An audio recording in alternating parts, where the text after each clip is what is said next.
Hello, everybody. It is Zach, the Dark Conservatarian. Sorry that this is a little bit late. I usually try to schedule these for 2:30, but apparently it ends up being like around 3 that I actually get these started. Maybe I should move up my scheduling or something. But yeah, so I'm back with another weekly Sunday afternoon edition of Strike Force, and I sent the invite to the rest of the Strike Force co-host panel. Hopefully some of them will join. If not, I guess I'll do this one-man show version then again. One-man show style, I mean, as I usually do. So in the news, the most recent Texas school shooting that happened, where 8 students and 2 teachers had died.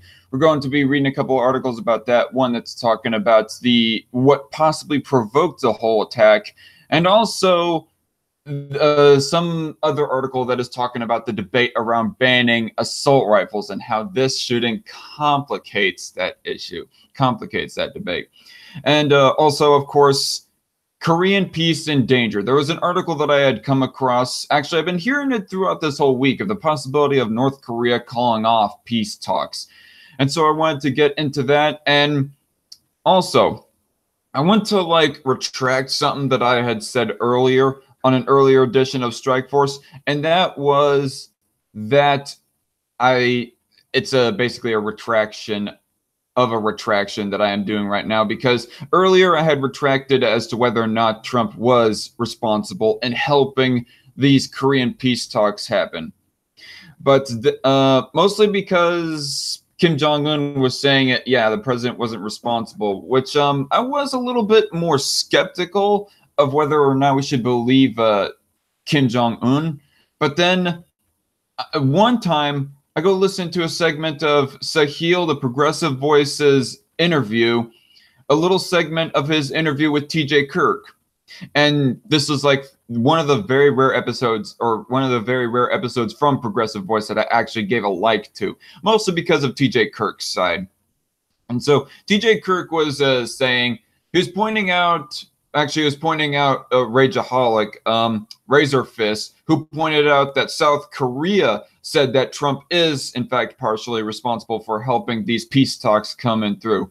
And so even TJ Kirk himself says that there is a certain amount of credibility to the South Korean president's word. And even Kyle Kulinski himself said that there is a certain amount of credibility. And so considering all the credibility that is being given to the South Korean president, I think we should heed his word on him basically saying that Trump is partially responsible for the peace talks coming about.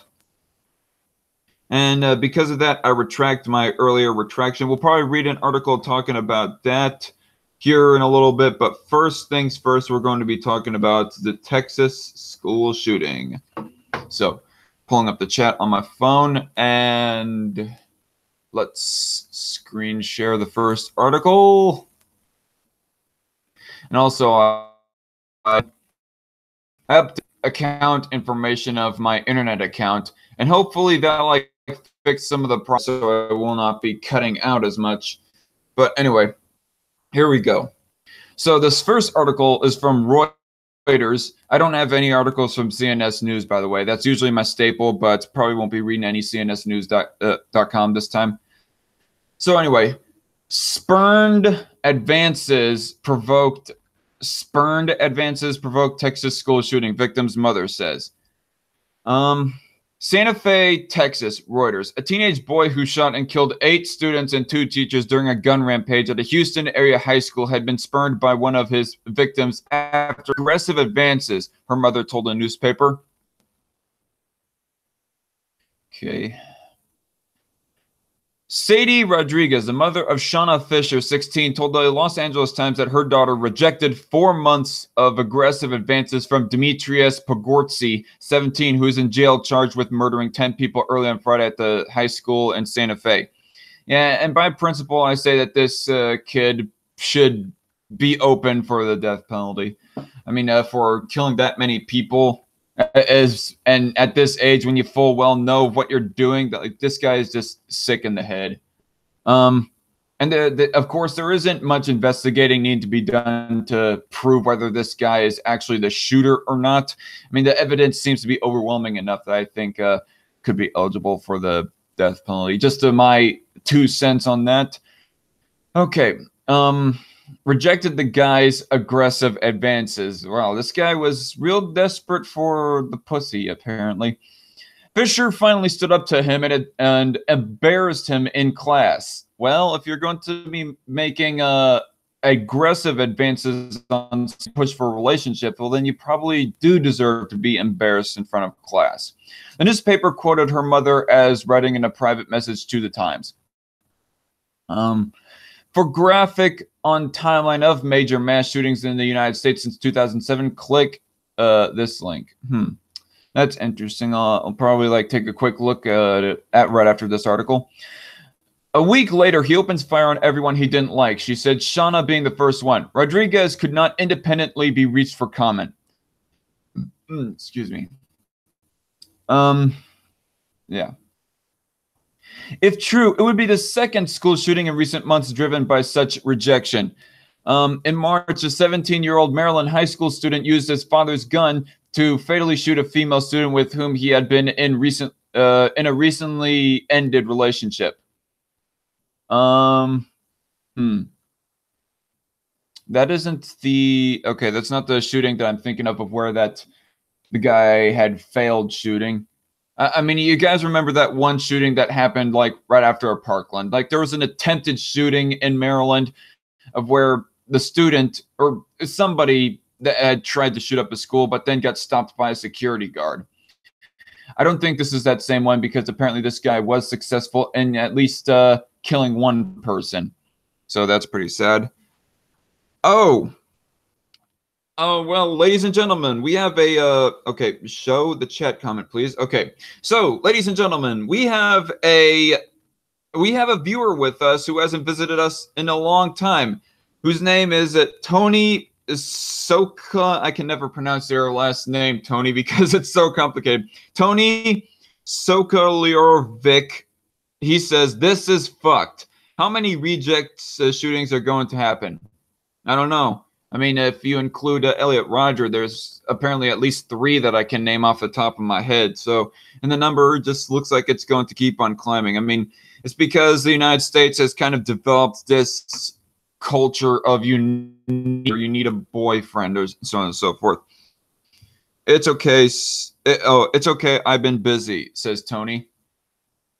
Anyway, but yeah, how you been, Tony? It's been a while. I mean, have you heard about have you even heard about the drama that I got into with Bering over the holiday season, this last holiday season? Anyway, police said Pogortzy confessed to Friday's killings after he was taken into custody, but authorities have offered no motive yet for the massacre, the 4th deadliest mass shooting at a U.S. public street. The Santa Fe Independent School District (ISD) denied accounts from some classmates that Pogortzy had been bullied, including by a football coach. Okay. Tony says, sadly, no, Zach. Oh, sadly, no, as in he's responding to my question of he's been paying attention to the drama that I've engaged with Bering on. But yeah, that's a little thing. I mean, if you go viewing my channel page, Tony, and go down to the segment that says the little section that says The Dark Conservatarian, it's a playlist of some of my response and review videos. In that playlist, there will be a video that's called The Loudmouth. It's called Peace, the Loudmouth versus Bering drama review. Watch that video and it'll explain the rough details of it.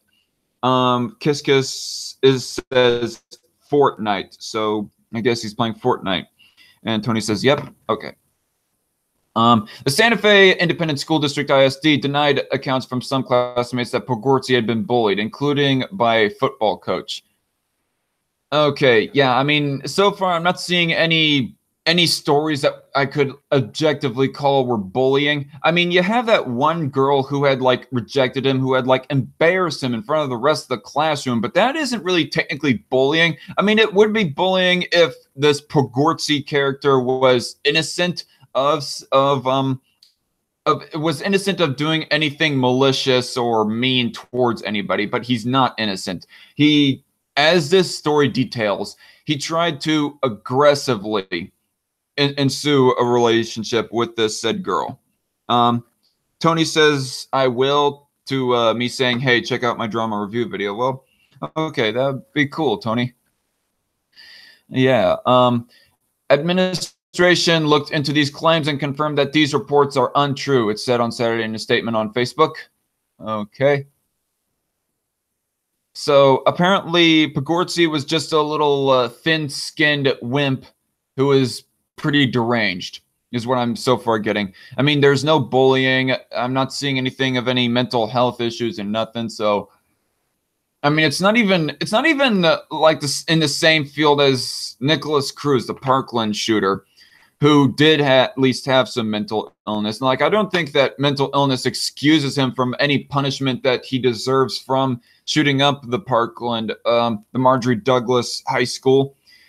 But still, it's at least a little bit more towards his favor when he does have a mental illness, and he apparently was overwhelmed by bullying in his own personal life. But this guy, he's yeah, you have the ISD that is saying that he was not bullied. And of course, there's a circumstance of him just, you know, being aggressive with some girl, and I'm not seeing anything of mental illness. So this guy does not have any weight towards his favor. Pogortzy does. I mean, classmates at the school, which has some 1,460 students, described Pogortzy as a quiet loner who played on the football team, trench coat to school in the Texas heat on Friday, and opened fire with a pistol and shotgun. Where's a black trench coat? That guy has some class in his dress. I'm just kidding, because it's supposed to be a reference to how I dress in a pea coat for a lot of my videos. Of course, I'm not in it right now because it's the heat. Yeah. The aftermath. In Santa Fe on Sunday, many churches and businesses had signs outside with messages such as Santa Fe Strong and Santa Fe ISD, we are here for you. About 100 people attended an emotional service at the Aldersgate United Methodist Church. Service dogs were in a nearby console grieving victims. Jared Black, one of the students killed, attended a youth group at the church, and many of its members embraced his mother, Pam, when the family arrived.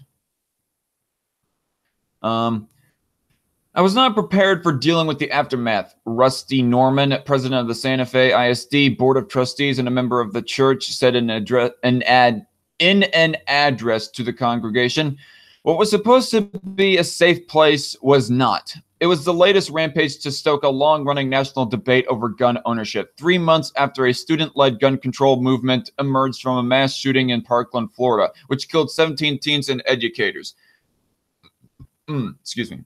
17, I think, I don't know, was there like, it was just 17, was it? I mean, okay. They're probably just talking about the total number of people that died, 17. I mean, for some reason, I was reading that funkily, like if they was trying to say and 17 educators have been shot, but no, I don't think that's the case. Many of those student activists have taken aim at the pro-gun National Rifle Association, NRA. Speaking, well, of course they did. And honestly, I think that it's a little bit unfair to like pin this.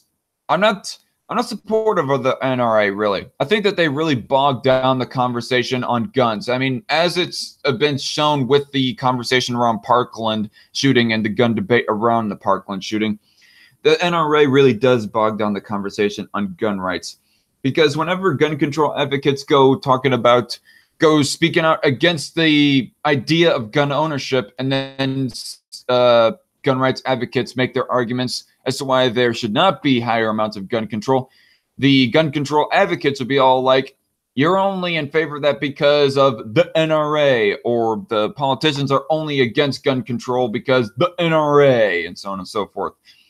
There was actually a CBS News article that I had read a few weeks back talking about how that the NRA is not the sole organization responsible for why there is next to no conversation on gun control. I would have to look back on that. That was like the same stream that I had responded to Kyle Kulinski's video about the Parkland shooting. Anyway. Speaking on Fox News Sunday, NRA President Oliver North said students should not be afraid to attend class, but that his gun rights advocacy group does not think the solution is to limit the Second Amendment right to bear arms. I believe that we can make sure kids are protected without taking away the rights of law-abiding citizens, North said, calling for metal detectors in schools and more use of the NRA's offer to schools of free security assessments. Yeah, I mean, security officers, that's something that we can, you would think that would be something that we can all objectively agree on. But I don't know. There are a few of those weirdos out there who would rather focus on taking away the rights of innocent people rather than taking this measure of like that would not only provide protection to the kids within schools, but would also, in a way, create jobs for people to become security guards, you know? Pogortzy has provided authorities little information about the shootings. His attorney, Nicholas Pohl, said, adding, honestly, because of his emotional state, I don't have a lot on that. Texas's Governor Greg Abbott, a Republican, told reporters that Pogortzy obtained the firearms from his father, who had likely acquired them legally. Abbott also said Pogortzy wanted to commit suicide, citing the suspect's journals, but lacked the courage to do so. Pogortzy's family said in a statement they were saddened and dismayed by the shooting and as shocked as anyone else by the events. They said they are cooperating with authorities. I want to see of how my audio is doing so far on this stream. Dang it. These gloves. They are cooperating with authorities. So my audio is doing fine. I mean, that seems to be one of the issues with my Texas school shooter non-emotional lawyer says that as a motive sought. Okay. Well, I don't know. Should I like continue on with this? I don't know. I mean, there seems to be a little bit more information provided about this. Okay. Cooperate with me article. Thank you. I don't know. I think I might I think I'll go ahead and read this as well. I mean, since it seems to be some viable information relating to this. Texas school shooter non-emotional lawyer says as motive sought.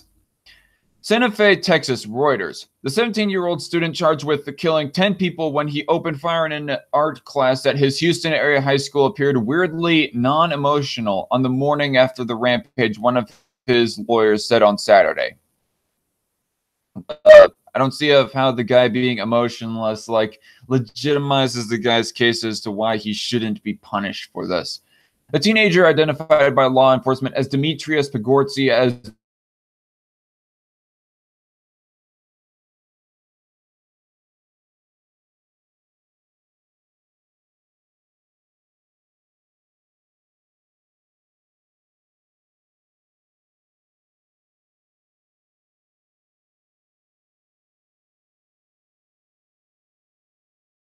people with 2 of them in critical condition. One of those officers who engaged the shooter before his surrender. Okay, hopefully I'm not losing connection. Officers who engaged the shooter before his surrender. Okay, I mean, as long as I don't lose audio, that is fine. Okay. For graphic on the timeline of major mass shootings in the United States since 2007, click here. And Nicholas Pohl, one of 2 lawyers hired by the suspect's parents to represent him, told Reuters he had spent a total of 1 hour with Pogortzy on Friday night and Saturday morning. He's very emotional and weirdly non-emotional. Okay. Well, that's kind of ironic and almost contradictory, actually. He's saying that he's very emotionally, but also non-emotional. Okay, the attorney said when asked to describe his client's state of mind. There are aspects of it he understands and there are aspects he doesn't understand. Authorities have given no indication why he apparently targeted the art class. A mother of one of the 2 victims told the Los Angeles Times that her daughter, Shanna Fisher, 16, had rejected aggressive advances from Pogortzy. Fisher finally stood up to him and embarrassed him in class. The newspaper quoted her mother, Sadie Rodriguez, as writing in a private message. Later, he opens fire on everyone he didn't like. She said, Shanna being the first one. Poor mother. Really. Rodriguez did not say how she knew her daughter was the first victim. Rodriguez be reached for comment. 1 second.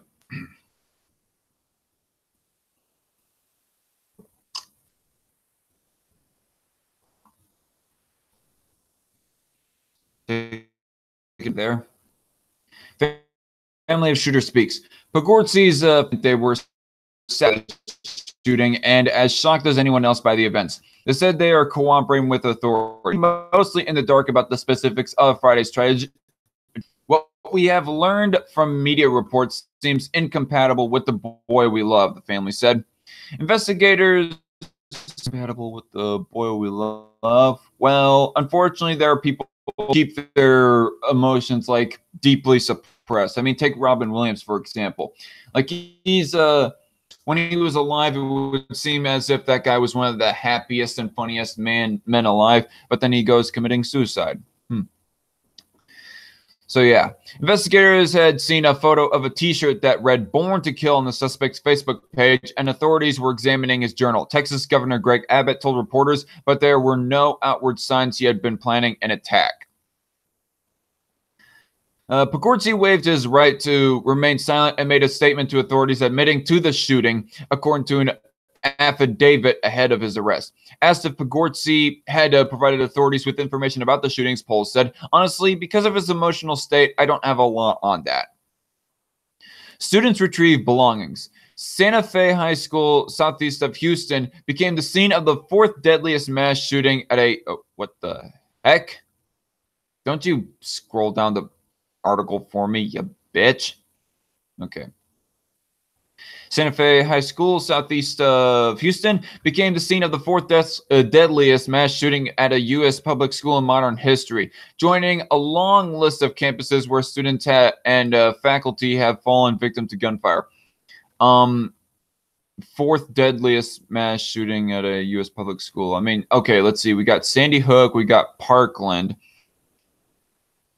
I mean, I would, for some reason, I almost thought that there was more severe mass shootings than this, because it's like 10 people killed and 13 others injured.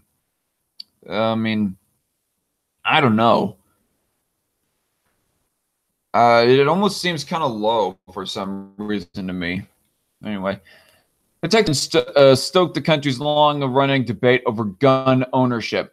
3 months after a student-led gun control movement emerged from a mass shooting in Parkland, Florida, which left 17 teens and educators dead. Excuse me. Students and faculty bust onto campus in small groups were allowed to enter the high school on Saturday. Though investigators closed off part of the grounds, police kept reporters about 100 yards away. Well, thank you for scrolling down for me again, stupid article. Stupid website. All schools in the Santa Fe School District will remain closed on Monday and Tuesday, officials said. In a letter to parents dated Friday but posted on the district's website on Saturday, Superintendent Lee Lay, however you pronounce that, Wall, said 8 of the dead were students and 2 were teachers. Authorities had earlier said that 9 students and 1 teacher were killed. National Football League star J.J. Watt, who plays defensive end for the Houston Texans, said he will play for the funerals of the deceased, local media reported. Absolutely horrific, he tweeted about the shooting. Quiet loner in a trench coat. Classmates at the school of some 14 as a quiet loner who played on Friday. They said he wore a trench coat to school on a day when temperatures topped 90 degrees Fahrenheit. Well, apparently the guy just liked to dress as an edgelord himself, despite what the temperature might be. Texas governor told reporters that Pogortsy obtained firearms from his father, who had likely acquired them legally. Explosive devices, suiciding the suspect's journal, but did not have the courage to do so. Some aspects of the shooting had echoes of the massacre at Columbine High School in Colorado in 1999. The 2 teenage killers in that incident wore trench coats, used shotguns, and planted improvised explosives, killing 10 people before committing suicide themselves. It was the second mass shooting in Texas in less than 7 months. A man armed with an assault rifle shot dead 26 people during Sunday church last November. Okay, I'm not going to read down any more of these articles, but apparently this website as one of them infinite amount of articles that you can scroll down through. But here, I want to like take a look at this graph right here that's pulling up. For graphic on the timeline of major mass shootings in 2007, click this link. I just want to check this out very quickly. I mean, if this is going to end up taking too long, we'll move on to the next article. But for right now, I'm going to try and pull it up.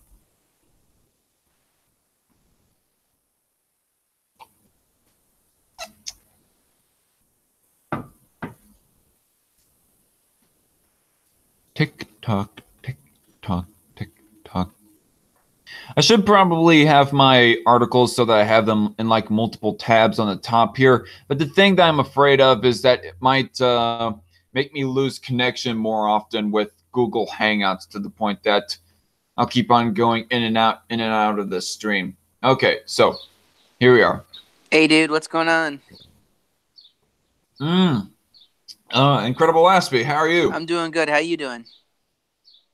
I am pretty good. This has been a great weekend for me so far. Great weekend, like the best weekend that I've had in months, actually, for a little while at least. Yeah, I bet. School's finally out, so that's nice for me. Yeah. I've been out of school for at least a little while, anyways. Yeah, cool. Went back to trade school. I mean, I got myself certified in welding. I just need to find myself a job in that now. So I'm reading about the Texas school shooting, but you haven't missed the best article yet to come. That is going to be talking about of how the conversation on gun control is complicated because of the fact that there was no assault rifles involved with this latest shooting. Yeah. Something along those lines. There's no what?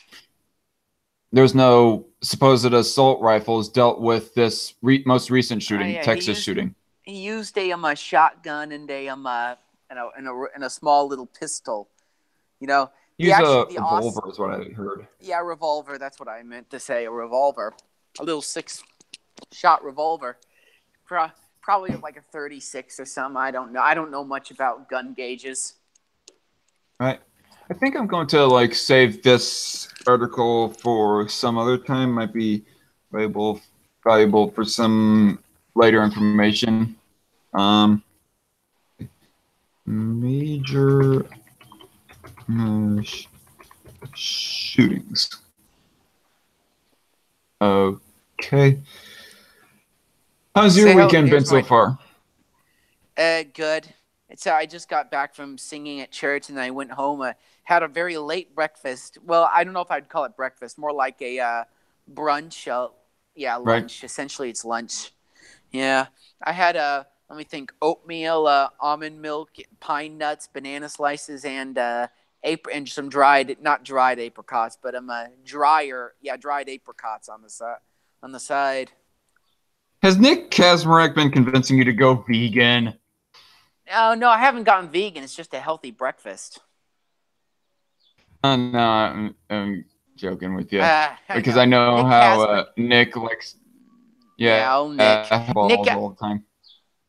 Yeah, he doesn't bust my balls all the time. After we were about to debate, but I eventually decided it's just not really worth my time. I mean, he's a radical vegan, and I'm a Christian who basically doesn't believe that killing animals is inherently wrong. Although I tried to use the souls argument with ask yourself, and that didn't go down so well. Nick isn't calling you a pussy, is he?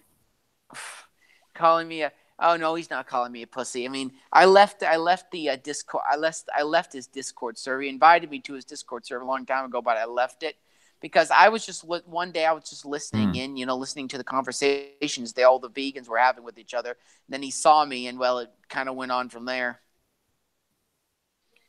Yeah. Okay. But, he doesn't seem that radical. Nick does, at least. Yeah, Nick is sensible. He's an animal rights activist. He essentially believes there's no really ethical reason to kill an animal for food, and there's no reason. I mean, and they say a consistent thing with all vegans, but radical, especially if you're concerned, especially if you're smug, arrogant twat like V. Anyway, ready to get on with this article? Sure. Texas shooting suspect's choice of guns complicates debate rifles. Like they're still trying. I'm sorry. To reaching to try and pull assault rifles into this. Sorry, I'll be right back. Your network, you're fading out and coming back in. I'll be right back. Let me check to see if my internet connection is doing. Your network, you're fading out and coming back in. I'll be right back. Testing. Let me check to see if my internet connection is doing. Well, I and hear myself all right, but do I sound any better? Do I sound any better? I mean, I hope it's just you sound good. I mean, but how do I sound to you? I mean, yeah. I think I know why. Let me just get a little bit closer to my house. Does it? Oh yeah, you sound better now. So anyway, it seems very silly. In Chicago Tribune, I'm just going to go under the assumption is a progressive website that's trying to push for the gun control narrative. Yeah. Let's get on with it. So, Las Vegas introduced Americans to the rapid-fire lethality of bump stocks. Yeah, I mean, I heard about bump stocks before the Las Vegas shooting, but that is what really introduced me to them. I mean, I heard them from like the Young Turks around the time of the Orlando shooting. Yeah, a bump stock is essentially you put it on a gun and it makes it to where and it bounces off of your chest and it essentially gives the effect of an automatic weapon. It's not exactly a complete automatic weapon. You can't just hold it there like a regular automatic weapon, but it does give somewhat of the effect of one. So I see. So it gives so they consider it dangerous because of that. Why? Because it's like a jerry or crude version of trying to imitate. Okay. It's not an automatic weapon. It's an imitation of an automatic weapon. It's a automatic kind of a facade of an automatic weapon, you could probably say. No, I mean obviously, if just because you put a bump stock on an AR-15, that doesn't make it automatically an assault rifle. Which, by the way, there was actually an article that I had come across from HuffPo of where the article in the title was saying, "Stop calling AR-15s assault rifles." But in the article, when you go reading through it, it was admitting that, yes, AR-15s are not assault rifles. But stop calling them, saying that they're not assault rifles because they can possibly be assault rifles with the addition. I'm like, wait, what? This is some real mental gymnastics you're pulling here. It's just ridiculous. I see. It's from what I've heard, I don't know if this is correct or not, but during the 1990 assault rifle ban that was put in by Bill Clinton, it was the ban on assault rifles was mostly on anesthetic parts of the gun, such as the stock and whatnot, stuff that had nothing to do with the firing capabilities. So if you were to replace a kind of plastic or metal stock with like a wooden one that looked more like makes it look more like a hunting rifle, then you essentially it's not an assault rifle anymore, but it has all the same shooting capabilities.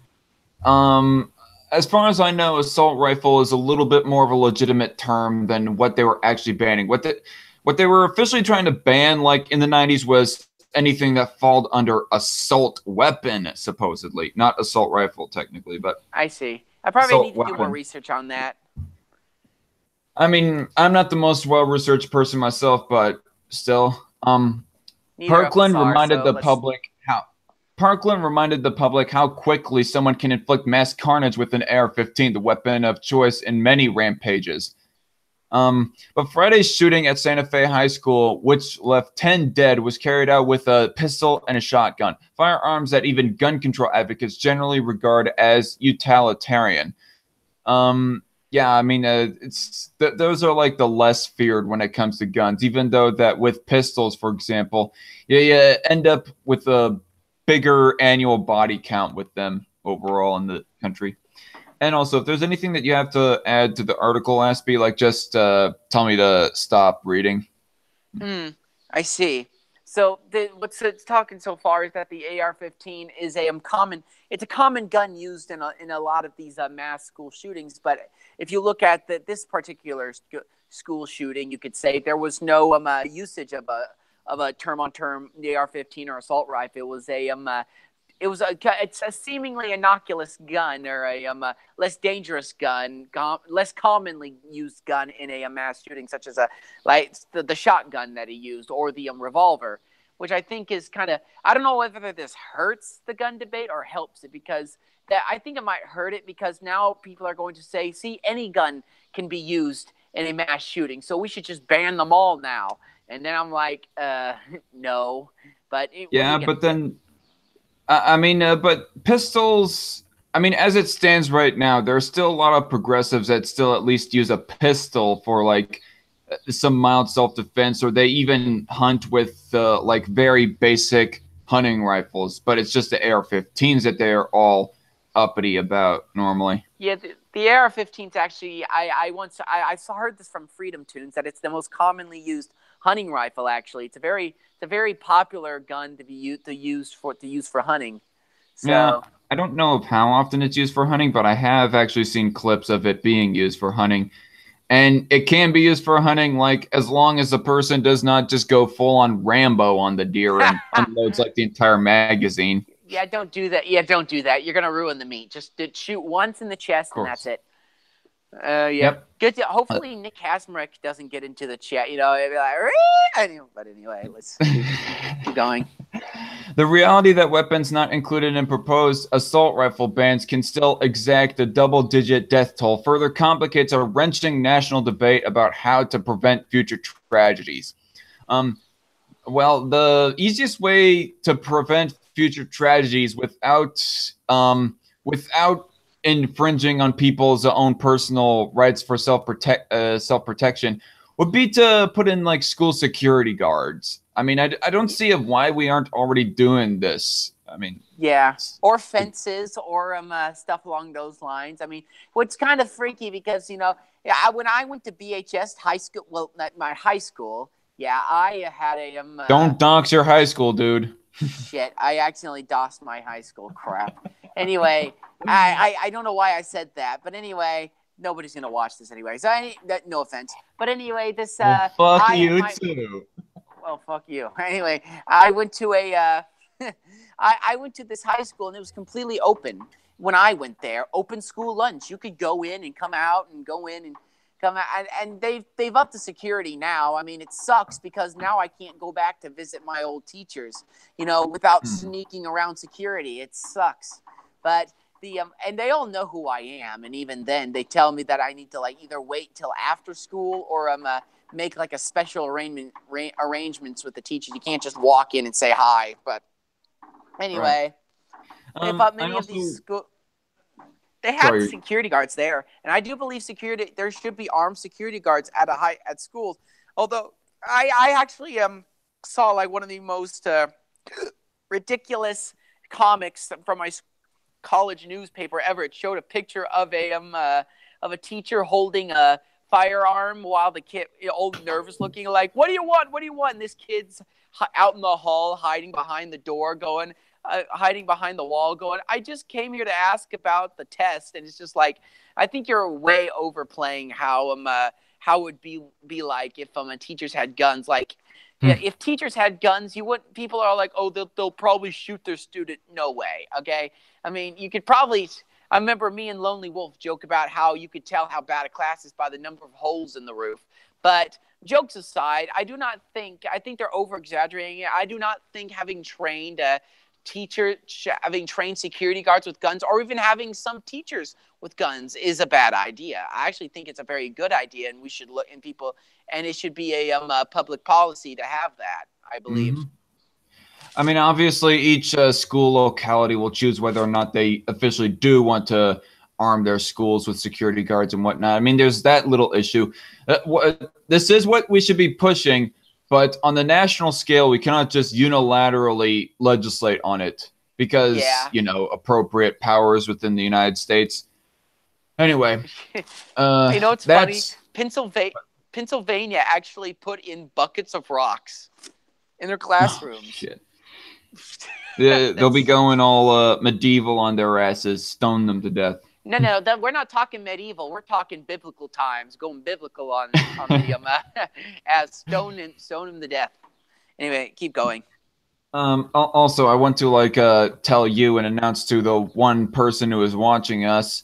Thank you for watching us, by the way, viewer. That I'm going to be doing a hangout stream a little bit later this evening, and possibly Bearing is going to come on as well.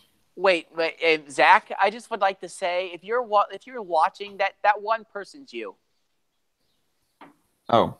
Okay. That, maybe, but it's kind of weird because my viewership, it goes 0 sometimes, even though that I would still be viewing my own video then.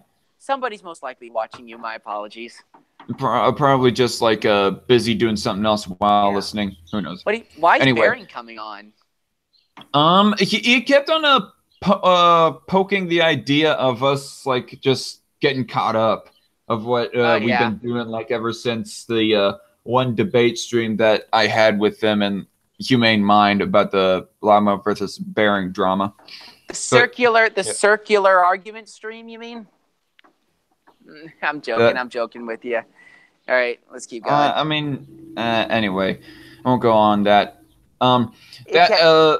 That's true. That weapons other than assault rifles can kill many people at once, conceded Avery W. Gardner, co-president of the Brady Campaign to Prevent Gun Violence, which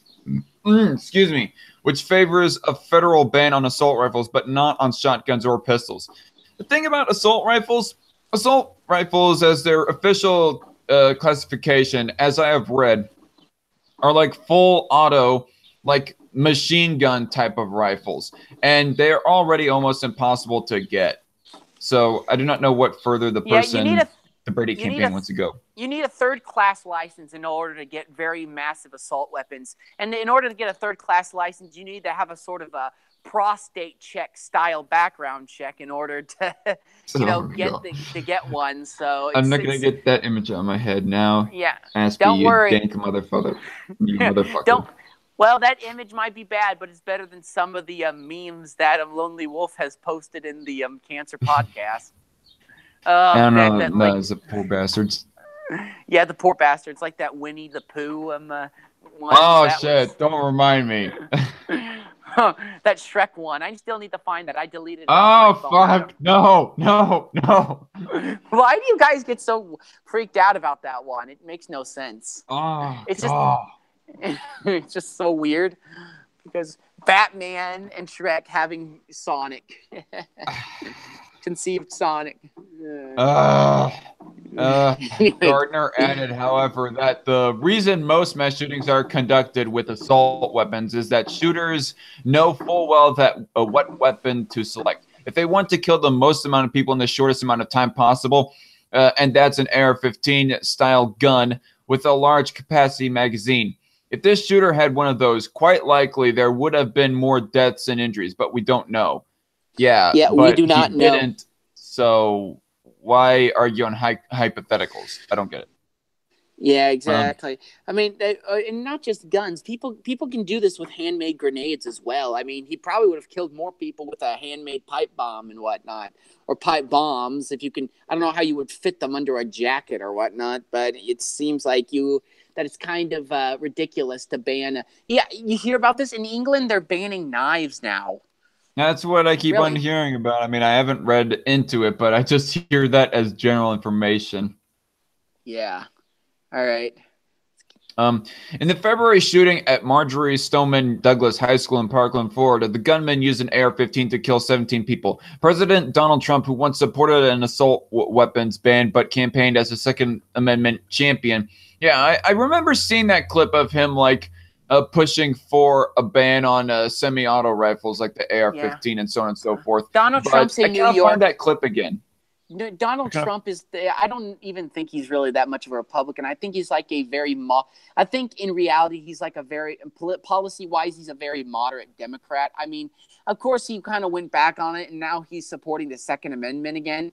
So, but he kind of, I think he's trying to appeal to the other side a little bit. But But with this, I don't see really any appeal. There's only two options here. You can either have guns, you can have all your full gun rights, or you can have no gun rights. And essentially, I see this as pretty much you're either going to have your guns or you're not. So keep your guns, all right? Don't allow any sort of new gun laws to pass, because nothing's going to help this, other than the law enforcement doing their job like they should have done in Parkland. I'm open to some small changes, but I'm not for like just full on gun bans, like ban the AR-15 or ban this style of pistol or this style of shotgun and so on and so forth. Yeah, frankly, the Austin sheriff has hit rock bottom with the gun debate, and he does not want to listen to pro-gun arguments anymore because, in his mind, what a pussy. Yeah, what a pussy. Kind of like I probably shouldn't be talking because I am left the vegan Ask Yourselves Discord because I was getting nailed to the cross. But anyway, let's keep going. Anyway, yeah, President Donald Trump called for raising the minimum age to purchase such weapons to 21 after the Parkland shooting. See, okay, yeah, that was what I was going to say. That is something that I'm a little bit more open to, is raising the weapon ownership to something to 21. Yeah, but Go on. Yeah. Okay. Sorry. He subsequently, I was going to give you the chance to speak. If you're going to speak now or forever hold your peace. They should not get married. They're brother and sister. Anyway, I'm joking. About the 21 age, the restriction on 21. I can see why that would be logical. However, if they were going to put a 21 age limit on using guns, I would not support that at all because young kids, I have no problem with if they're with their parents, if their parents are being very responsible. I see no problem with them with kids being taught how to use guns or children shooting guns at a young age and learning how to like sport shoot and whatnot. That would be wrong, but I don't see that as being a real problem in the future. However, I can see it being logical to being 21 years old to buy a gun. That seems logical. Yeah. Okay. So, my Twitter got updated. I'm just trying to see it, but continuing. He subsequently softened his position, directing a commission led by Education Secretary Betsy DeVos to merely study and make recommendations on age restrictions for certain firearm purchases. I thought Betsy DeVos was not being chosen for Education Secretary. I don't know. There was a whole big controversy with her because she was not. They kept saying she was not qualified for the position of Secretary of Education. Yeah, I mean, I don't get what the huge controversy is around her. I mean, all I really heard about her is that she's for school choice, and then all of a sudden the left erupts over the idea of Betsy DeVos as Education Secretary. Yeah, it's weird. I guess they do not. I guess the left just does not want black kids to learn in school. But anyway, let's keep going. Scott Pearson, father of a Santa Fe High. 1 second. Itching my eye. Scott Pearson, father of a Santa Fe High football player, suggested Friday's wretched result would have been the same regardless of weapon. It would have been similar, but I don't think it would have been exactly the same. But anyway, you can do this with anything, said Pearson, who sometimes drove the alleged shooter, Demetrius Pogortzy, home from practice. Almost everybody has a pistol or a shotgun for protection. Yeah, that's true. My dad keeps a loaded one under his bed. Oh, shit. You better make sure that he doesn't go on a school shooting. I'm joking. There are more registered weapons in Texas than in any other state, according to the Bureau of Alcohol, Tobacco, Firearms, and Explosives, though some smaller states have more guns per capita. Opponents of gun control measures, like you and I, contend the Santa Fe shooting exposes the futility of laws to restrict firearms ownership. It at least exposes the futility of restricting AR-15 and semi-auto rifle ownership. Yeah, that's what I was saying. I can see how Texas would be the largest gun ownership, the highest number of owned guns because it's the second largest state. in the Union. Although some other states, I think maybe like I don't know what other states, maybe Mississippi or Alabama or some of the other southern states have higher gun ownership per capita. Although it isn't always correlated with the size of the state. I mean, you have states like Alaska where there's really nobody up there. I mean, they have a high rate of gun ownership up there too. But Alaska, there's more people watching this stream than there is probably in the entire state of Alaska. So I wish I had at least a couple hundred people watching this. I know. Don't we all? I that sometimes bothers me too. I'll be on stream and I'll sometimes see 0 people watching. You know, you can pretty much at that point you can pretty much say anything. But then again, you got to delete it unless somebody wants to watch it afterwards. Hey, you at least have T-Tech and Gemini's dislike squad watching you. That's nice. I mean, the dislikes I don't like, but other than that, it's fun. They're hurting my channel. But anyway. Opponents of gun. Anyway. Hey, what the heck? Stay in the know. I'm not interested in this newsletter. Get out of my face. Okay. Those pop-ups, I hate them too. When used at closer ranges, the average bird hunting shotgun is actually more deadly than the much vilified AR-15, said Dudley Brown, president of the National Association for Gun Rights. Banning AR-15s will do nothing to stop disturbed and deranged shooters. Excuse me. Yes, this is true because a shotgun is not a single bullet. It's a spray of many bullets of shot. It's a shot of spray, even though it can't go as far. I mean, a rifle you can sometimes shoot up to like a mile. With a shotgun, I think the most you can shoot at is like maybe 60 yards. Is like the farthest it's deadly. Maybe I think it's 40 yards. Is it? Because I've been hit with shot before while hunting. Yeah, I've been hit with shot before while hunting. I mean, yeah. Wait a minute, you've been shot? I haven't been shot. I've been hit. When I've been hit by shot, I mean, when you're bird hunting, there's a lot of people who are kind of close to each other, and sometimes when they shoot in a certain direction, shot will come out and it'll hit you. I mean, it's not going fast enough to cause any real damage to you most of the time, but you'll still get hit with shot. So technically, I've been shot, but not like shot. I haven't been like 50 Cent shot. You know what I mean? You haven't been pierced, is what you're saying. I have not been pierced. Although there was only like a BB gun hitting you. Yeah, it's essentially the equivalent of a BB gun. That's why you also wear glasses when you go hunting, because if some shot hits you in the eye, then it can blind you. But I see. The argument for a shotgun being deadlier is that a single round can spray a target with multiple pellets. One trigger pull on an assault rifle fires a lone bullet. Well, and when you compare an AR-15 to a shotgun, it comes down to tactics, the best way to try and use the said weapon in trying to shoot something in general. I see. I think human history shows that evil people use whatever resources are available to do awful things, added Brandon Combs, president of the Firearms Policy Coalition. There's enough information available in a Google search to plan ways to kill hundreds or thousands of people at a time, but we can't ban knowledge.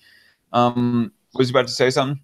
Yeah, you can't. That's some really nothing here. No disagreements here. You can't ban knowledge. Although I would be hard pressed to search, how to kill hundreds of people at one time on Google, because that might attract some bad attention, if you know what I mean. CIA, FBI, so on and so forth, NSA. Yeah. Okay. Gun control advocates counter that laws should not be based on any single incident. Yeah, I mean, Cult of Ham, he always goes brushing off little anecdotes of how bad single-payer healthcare systems can be. I mean, if progressives are going to be so dismissive of anecdotes to try and disprove single-payer healthcare system, well then, can't we just be the same of being dismissive about gun rights being so bad based on this one shooting or that other shooting? Yeah, I think it's all moral. I think it's all moral virtue. So I think it's in a way virtue signaling. They're just saying, "Oh, this mass shooting happened. We need to ban guns," without actually looking at how the mass shooting happened. I mean, what are you going to do when you ban? What's going to happen when you ban guns? You think it's going to help at all? I don't think this is going to help. I mean, this is an argument that has been that has been worn down to the bone. It's just not. I really. So I think there's plenty of more people who make better arguments than me for this, but my simple is just this: gun laws don't work, and that's simple. And I think all the facts back that up. Yeah, I mean, the thing with shootings, and I said this on a video before, is that they only make up like a fairly small percentage of the total gun homicides that go happening in the United States. You get at least 10,000 a year, and there's only like what 100, maybe only a few dozen shootings, and then you have like a 1 to 2 dozen people dead per shooting. Yeah. It gets shrunk very low by the 10,000 number. Yeah, I got to tell you this. I remember a comedian called Paul Rodriguez, and he says that, people are only surprised that school shootings are happening now. There's been school shootings in the ghetto and the barrio since we were kids, you know? The only difference is now that white people are shooting. He's a funny guy. He said that they have good technology. They're really good shots. They got laser pointers. They got scopes that can see up to a mile. They're checking the weather for that day. They're really good shots. I mean, we don't shoot anybody. We can't do. I mean, we'll shoot you. We'll try to shoot you out of a moving vehicle. Uta chinga. We'll give you a sporting chance. I mean, a lot of times the car is bouncing up and down. You know, they can never get a shot on anybody. You know, they end up shooting some dog about 3 miles away. You know, just like, it's ridiculous. It's ridiculous. So, and I think and that's true. Actually, if you go down to most shootings are happening in like inner cities, and yes, it's happening mostly from blacks and Latinos. But you racist white supremacist. Gun control advocates counter that laws should not be based on any single incident, that the fact that an assault rifle ban wouldn't have thwarted the Santa Fe suspect should not resign the country to the inevitability of more shootings. Of course, there's no single law that will prevent all gun violence, but there are common sense solutions that are proven to work, like requiring a criminal background check on every gun sale. They have those? Okay. Yeah, don't they have that in most states? I mean, any state that does not have at least a criminal background check, I mean, obviously push for that, but that's kind of up to the state themselves if they want to legislate on that, you know? And ensuring that adults store firearms responsibly. Yeah, that's fine. That's fine, but that's not really the biggest issues that regular gun control advocate or gun rights advocates, have. It's the idea of banning AR-15s and other types of weapons. I mean, even Cult of Ham is like open to the idea of decriminalizing full auto assault rifles. Yeah, Cult of Ham. No, I shit you not. Cult of Ham, he is hot and heavy on the idea of regulating the purchasing of guns to make it like harder for a person to purchase guns, but at the same time he's for the for there to be a higher selection of guns that a person can purchase. So it should be very difficult to buy a gun in general, but you shouldn't place restrictions on certain guns as opposed to others. So if you can pass the more difficult background check universally, you can essentially buy a bazooka. It's essentially. Well, I don't know. I don't know if he's for bazookas, but something like oh, I do not know. What would be an example of a full auto? Like maybe an M4, like a full-on M4 or something like that. 40 AK-47 and what? Not certain. Yeah, the regular AK-47, not the imitation AK-47 that people downgrade to semi-auto. Yeah, there is that's called. There is a 50 gauge rifle, a 50 gauge rifle. It's huge, man. This thing is powerful. Shoot up to like miles away. But the thing is that it has so much kick on it, they can only shoot it in like, certain, circumstances. Although I have shot the biggest gun I've ever shot was a 243, and that thing kicked a little bit, but it actually hit me. Above my eye, and ignore my dog there. But it was fun. It was fun to shoot. Okay. Okay. Said John. That whole statement right there was said by John Feinblatt, president of every town for gun safety. But in order to enact these life-saving policies that the vast majority of Americans support, we first need to elect the leaders who are willing to stand up to the NRA. The evil NRA, those Okay. evil satanic NRA people. Ugh. NRA, they like fund in large part some of these politicians, but ultimately you have to like educate the populace to be agreeing to your agenda. I mean, that's what really comes down to the root of it.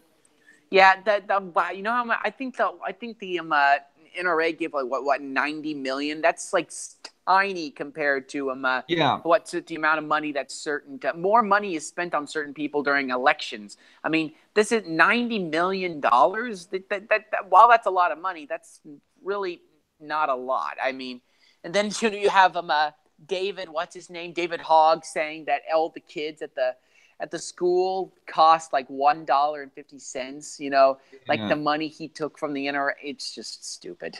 There's a CBS News article that I read that gone talking about of how the NRA is like number 20 as far as biggest donors go to politicians. I mean, it's fairly low. They're not as big a threat as people like to put out to be. And really, the CBS News article was talking about of how it's not the NRA. It's because of a matter of principle, belief, and political agenda. I mean, ultimately, you do have to like convince the people to be against gun rights, or at least against the full extent of gun rights that they currently are, if you want to like push for these gun control measures like banning AR-15s, for example. Yeah. Okay. They should. More comprehensive background checks would not have impeded Pogortzy, who did not purchase the guns he used. Authorities said the guns belonged to Pogortzy's father, who owned them legally. Listen, there's a safe in our garage right now, full of all my dad's guns, and I still don't know the combination to it. I haven't even asked him for the combination, and I know he wouldn't give it to me. Because frankly. The NRA declined to comment for this article, but the group's spokeswoman, Dana Lash, said Friday on NRA TV that there is not a single firearm law that would have prevented any of this. Well, yes. Okay, anyway, I mean, there's definitely not a single firearm law that the general public, particularly the general American progressive public, is for anyways. I mean, the only way that you would have been able to try and attempt to prevent this is if you did like a full-on gun confiscation, like a full 100% gun ban and a full-on confiscation, a tyrannical gun confiscation. Or an Australian-style buyback program. Right. I mean, if you had like that happen, you might not have had this particular shooting, but there probably would have been more shootings at the border because, the cartels would have had the full monopoly on guns, so on and so forth. Been more people smuggling in guns and so on and so forth. Let's keep going. Nothing would have prevented this, and it's sad to realize that, Lash added, dismissing calls for new gun control laws. It's sad to acknowledge it. Excuse me. When we think about the gun violence epidemic, we can't think just about laws, Gardner said. We also have to think about changing social norms and behaviors. This is not simply a problem of having the wrong laws on the books, although that's a big part of the problem. It's also making sure that those people who choose to be gun owners store their weapons securely. Okay. And that's fine. That's fine. Obviously. If you're gonna own a weapon, put it somewhere to where your son's not gonna play with it. Your child's not gonna play with it. I remember a really stupid, a really really stupid the argument made by Jimmy something. I forgot. Not Jimmy Carr. He's another comedian. Jimmy Fallon. Not Jimmy Fallon. He's another comedian. He's from Australia. He's fat. Anyway, he's from Australia, and he made the argument that got essentially oh, you can either have the gun out and have your son shoot his brother or himself with it, or you can put it in a safe and you won't be able to get it out before the guy who burglarized your house kills you. And just like, really, dude, that's stupid, you know. First off, you have to assume that the kid's going to go over there and play with the. First, you got to store the gun in a safe place. You can't just. I mean, if you're going, I would put it in a safe, and then just before I go to bed, then I'll put it under my bed. I mean, you can't just. I mean, it was a comedy show, to be honest with him, but better for you to have like the gun available, even if it is a minute at most, to try to the safe, you know, to breach on shoot the guy. But it convenience that it takes for police to arrive to a shooting incident here in the country. I mean, I researched it, and it's something like 11 minutes that it takes on average for police. You're cutting incident. out. You're cutting out for some reason. Great.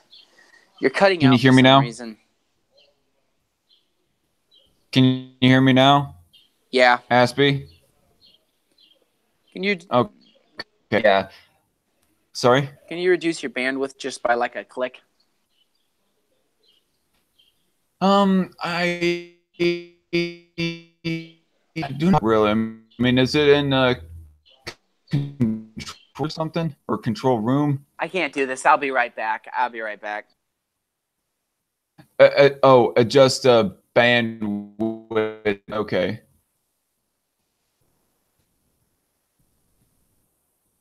Auto HD. Oh. All right, I think that'll be better now.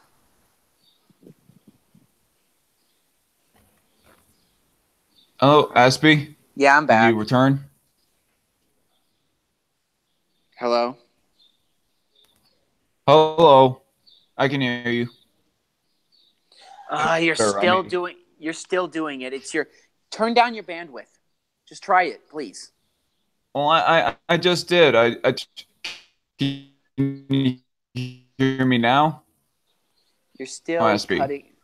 You're still cutting out. No, I think I'm going to go inside my room and set up my computer and do it that way. It's probably better. All right, I'll be right back.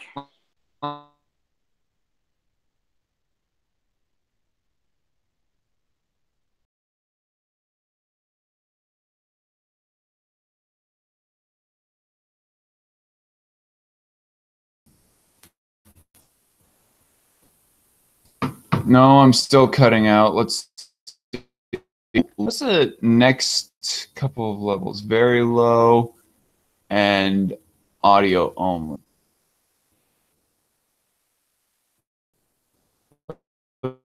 That works. Testing 1 2 3. Audio on.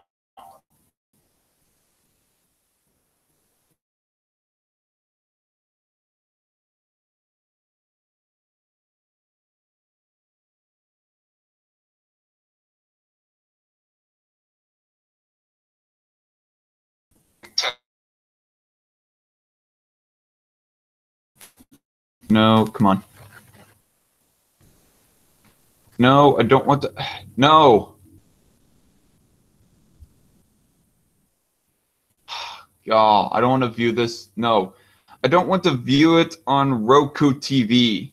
For crying out loud.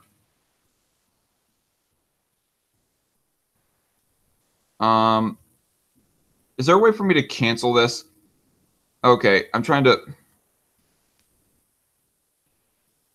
Sorry, technical difficulties here, people. I'm trying to like adjust the. No, I don't want to connect to Roku TV, for crying out loud.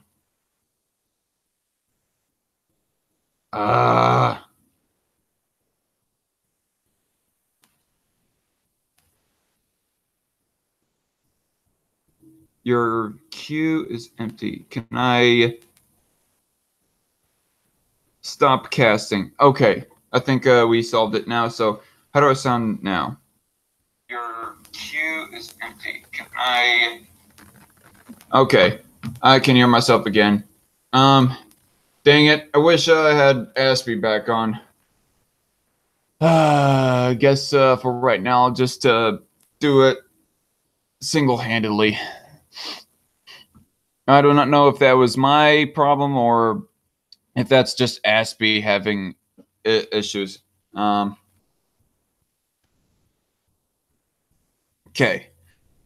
So anyway, we're moving on to the issue of guns and talking about international politics, as we are going to be now diving into the issue of North Korean peace being endangered. But first, before we go into the South Korean or the Korean peace being in danger, we're going to be talking about of how the South Korean president is giving Trump credit for helping with the peace talks come into place. I'm back. Okay. Can you hear me better? Yeah, I can hear you much better. I turned my bandwidth down to low. So it's not medium, it's not auto HD, it's low. All right. So hopefully this will work better. And as I was just saying to the it's probably one viewer audience that I have right now. Sorry, what? Yeah, keep going. Yeah. As I was saying, we're going to be moving on from the conversation of guns because I cannot remember where we were at with our conversation before I was cutting out. But we're going to be moving on from guns, talking about international politics, as after we go talking about how the South Korean president is giving Trump credit for helping with the peace talks. And then we're going to be talking about of how the peace talks are possibly in danger in Korea. As I was hearing about that throughout the week, but I did not know the full details. So we're going to be diving into that. Okay. But first off, there was like a story that I had read a while back about how supposedly Trump possibly might not even be in the least bit responsible for helping North Korea come to the peace talks table. But this was, of course, coming from the words of Kim Jong-un himself. Even right then, I was kind of skeptical as to whether we should really heed the word of Kim Jong-un, because obviously he is going to say, for the sake of pride, that, yeah, Trump is not responsible. But here we have like the person that's closest to the heat of the situation, that being the South Korean president, saying that, no, actually, Trump does deserve some credit. So anyway, so I kind of retract the retraction. As I originally thought Trump was partially responsible, then I saw Kim Jong-un saying, no, he's not responsible. And now I'm seeing South Korean president say that he is somewhat responsible. South Korea president says Trump deserves Nobel Peace Prize. Seoul, Reuters. South Korean President Moon Jae-in said U.S. President Donald Trump deserves a Nobel Peace Prize for his efforts to end the standoff with North Korea over its nuclear weapons program, a South Korean official said on Monday. President Trump should win the Nobel Peace Prize. What we need is only peace, Moon told a meeting of senior secretaries, according to a presidential Blue House official who briefed media. Blue House. I guess the Blue House is kind of like the same way that we have the White House. It's like the governor building of the top dog of the country in South Korea. Anyway, yeah, I can see. Moon and North Korean leader Kim Jong-un on Friday pledged at a summit to end hostilities between their countries and work toward the complete denuclearization of the Korean peninsula. Never happened.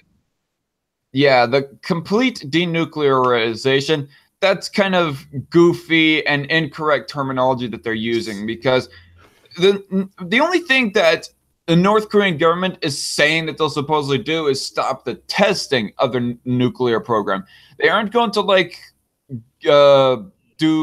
they aren't going to fully relinquish their nukes to, say, foreign governments and just completely get rid of them. They're still going to keep their nukes. They're just not going to test them anymore, is all. So it's not, this whole denuclearization is a farce. Yeah. That it is freezing their nuclear program. You're going to freeze their nuclear program, but they're probably going to still work on nukes on the underground. The only thing that's going to stop them from working on nukes is if somebody goes in there and just destroys the country. But I don't know if that's going to happen, because because everybody wants to avoid. I honestly think after some of the stuff that has happened in the North Korean peninsula, I would be happy if the North Korean dictatorship was brought to heel, because it is essentially the last remnant of the old style Soviet communism that we saw in like the early 20th century, and I think that we should that it should be gone, that it should be just taken out. I mean, it probably wouldn't take us long, but at the same time, a lot of people would probably die. They're so brainwashed. But on top of that, to get back to the point of what I'm talking about here, what you're advocating for is interventionism in this case.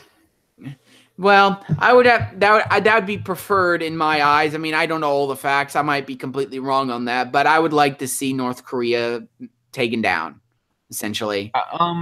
I would be on board with you if only there were not so many other players into this game. Like you have China that has their own relations with North Korea, and Russia and Syria and Iran all having relations with North Korea. They have some sort of alliance/interest with North Korea. If we were to like invade that country and topple down Kim Jong-un, we are going to piss off a lot of people and possibly suffer an even bigger war with I understand. I understand the argument, because China and North Korea, to a degree, are allies. I mean, they're not completely allies. I mean, China is not real big fans of North Korea now, but at the same time, if America does attack North Korea, they are technically allies, and you don't know what China might do. Yeah, I say ultimately, if we do go to war with North Korea, that we should probably just wipe them out. But ultimately, I don't think that we should go to war, because the idea of just merely declaring war and starting to fight them would piss off those other 4 players that I mentioned. Yeah. Okay. Ooh, PUBG's on the App Store. Okay. Never mind. Well, wait. Are you looking at something else, or are you looking at this? I mean, because I'm seeing Fortnite, not players on. I was looking at the App Store, for like a second. I heard PUBG. I saw PewDiePie playing PUBG on his phone. I was like, oh, cool, they have it for free. It's even free on the iPhone. Yeah, I never could really get into that. Anyway, Trump is preparing for his own summit with Kim, which he said would take place in the next 3 to 4 weeks. The Trump administration has led a global effort to impose ever stricter sanctions on North Korea, and the U.S. president exchanged bellicose threats with Trump in the past, or with Kim, in the past year over North Korea's development of nuclear missiles capable of reaching the United States. Yeah, I called Kim Trump. He's basically just the Asian version of Trump. Loud, boisterous, immature, but he's just on the completely other side of the world. Yeah. And he's in January. Keep going. Sorry, keep going. I have nothing to say. In January, Moon said Trump deserves big credit for bringing about the inter-Korean talks. It could be a resulting work of the U.S.-led sanctions and pressure. Thank you, Mr. Moon. I mean, ultimately, I say if we can get peace, this is a big if, because we're going to be later talking about how the peace talks are in danger. But if peace can officially be reached between North and South Korea, and between us and North Korea as well, then when the history books are written, this could be like a big, this could paint a pretty picture for Trump when people go reading back in history. Yeah, I saw a video by Black Pigeon Speaks where he explains that the left may cause Trump to win in 2020. All right. I mean, that's another thing. I mean, if the peace can officially be reached here, that would be another big talking point for him to get reelected, so on. Yeah. In January, Moon said, I already read that paragraph, Trump's predecessor, Barack Obama, won the 2009 Nobel Peace Prize just months into his presidency, an award many thought was premature, given that he had little to show for his peace efforts beyond rhetoric. And I think I remember that. I think all that Obama was saying was that we need to completely denuclearize, and then somebody was all like, oh yeah, he deserves the Nobel Peace Prize just for saying that we no longer need nukes. The thing is, no shit, that's what like most of the world thinks, is that nukes should not have existed at all in the first place.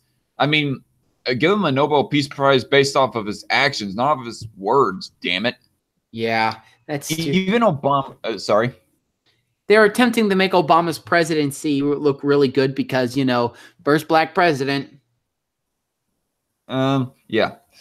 Even Obama said he was surprised, and by the time he collected the prize in Oslo at the end of that year, he had ordered the tripling of U.S. troops in Afghanistan.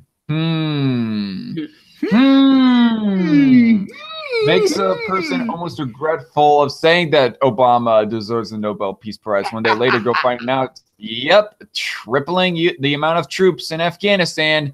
I wonder. It makes me wonder. I mean, not even fully black. He was like the first. He was like the wasn't he half white? No, he was like half. He was mixed. He was a half Polynesian. The only thing black about Obama is that he didn't know his dad that well. Okay, let's that joke. I heard that from Carlos Mencia. Best joke ever. Okay. As well as Obama, three U.S. presidents. As well as Obama, 3 U.S. presidents have won the Nobel Peace Prize: Theodore Roosevelt, Woodrow Wilson, and Jimmy Carter. Yeah, I mean, all 3 of those were like more of left-leaning progressive presidents. I mean, even Theodore Roosevelt had his own economic interventions. I'm reading a book about it right now, actually. Theodore Roosevelt was okay, but Woodrow Wilson can go to hell, and so can Jimmy Carter. Both of those were not. They might have done some good things. I don't know. I need to do more research, but they're But from what I've heard, from what I've read, they're terrible. What I heard explained was that Jimmy Carter like caused the inflation rates to increase like during the later part of his presidency. That gave us the recession that then Reagan had to deal with. Yeah. By the way, just out of curiosity, very quickly, are you more or less a supporter of Reagan? I support a supply side economics. So I believe that Reagan was a pretty decent president. I think he had a good I believe he had a lot of integrity, and he was a pretty decent president. Well, I'm not asking you if you think that he deserved godlike status or something like that. I mean, anybody dares think that he was a decent president, you are immediately smeared of putting him up as a demigod, you know. I think I don't think he's a god. Like I don't even think he thought he was God. I mean, if you look at the beginning of his career, he actually was when he was an actor, he was actually a very shallow person. But over the years, he became a lot, better of a person. He became a lot better person later in life. So one thing that I can right off the top of my head, right off the bat, say that I dislike about his presidency was increasing the drug war. And of course, I'm a libertarian, so I am like against drug prohibition. I can understand why some people would be for the complete legalization of drugs, and even I'm a libertarian. Even I have the side of me that thinks, okay, people have a right to do with their body what they want, but at the same time, the sort of massive social ramifications of having a mass drug use, I don't know, there's a line between. We already have smoking and drinking, which is two of the worst drugs. Alcohol and nicotine are two of the worst drugs you could find. Yeah.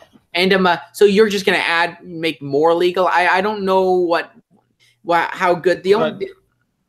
Despite of how alcohol can if it's not taken in moderation, if it's taken over excessively, it can hurt a family, by the father drinking too much. It can also hurt the person drinking because it can destroy the liver, create liver cirrhosis and liver cancer.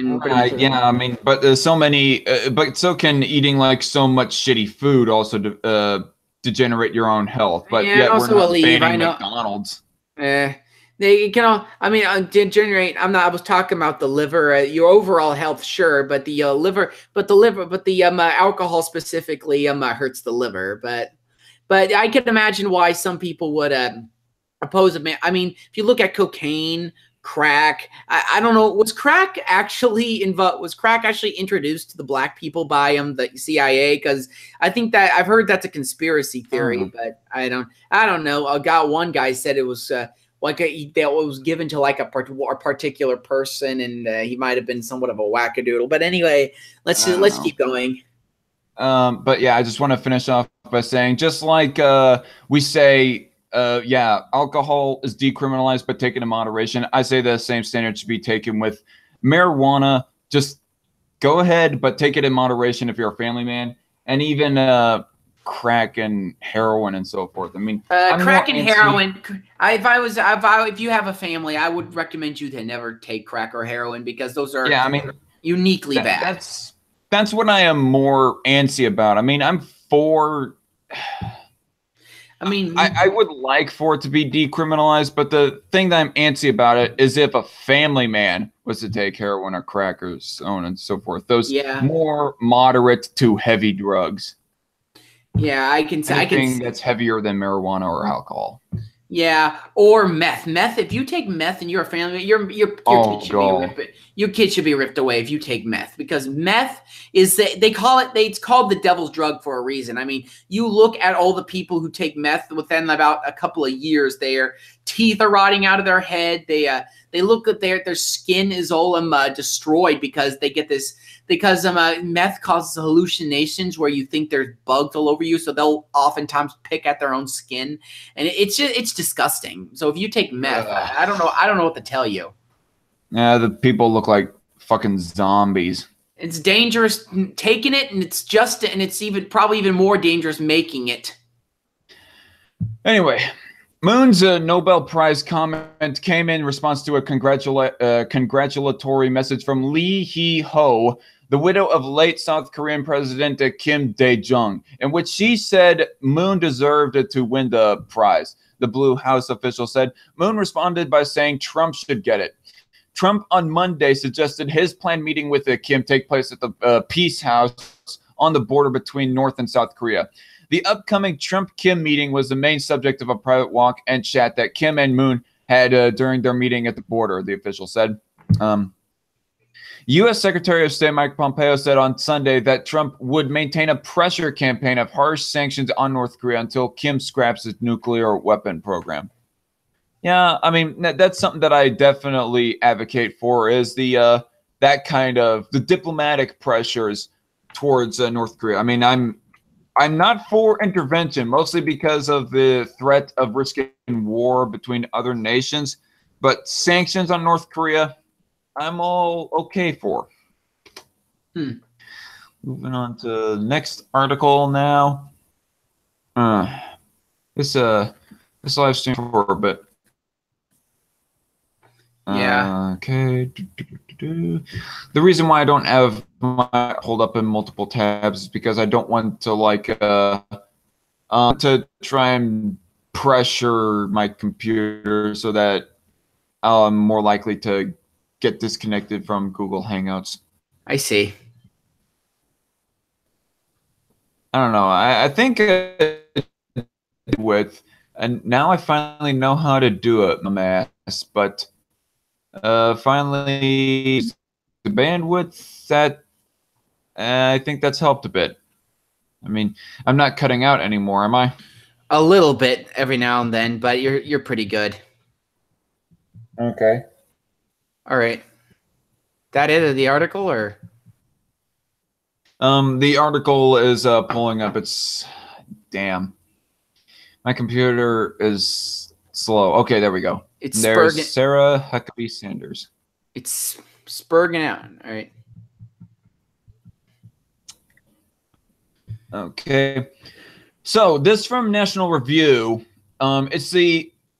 When I go trying to search up articles that go talking about Korean peace, I can barely find any articles that go talking about how the Korea's peace between North and South Korea is in danger.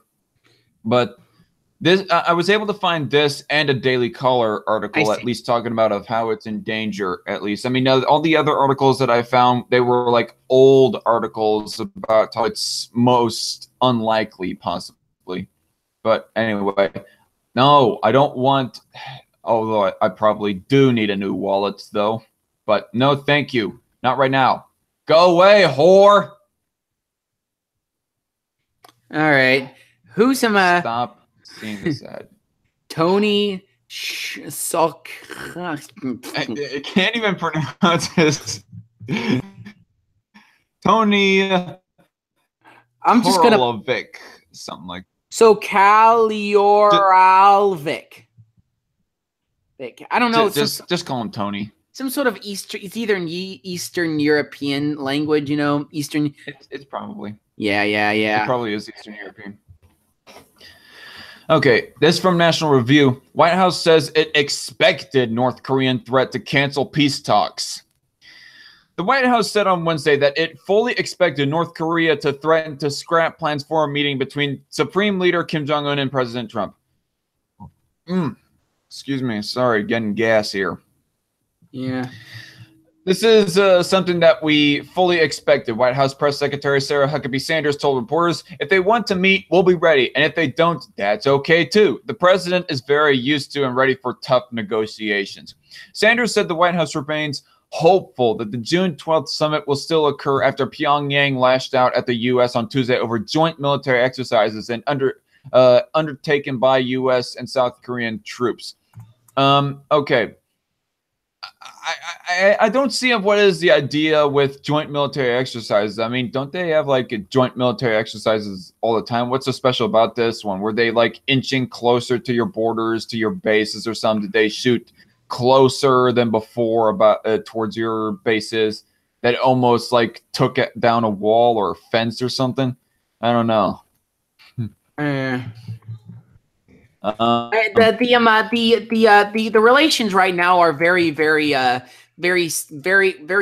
So any slip is going to end in this end in some casualties. Mm-hmm. North Korea suddenly canceled a planned meeting with South Korean officials to discuss the denuclearization of the Koreas this week, according to South Korean media. With South Korean officials.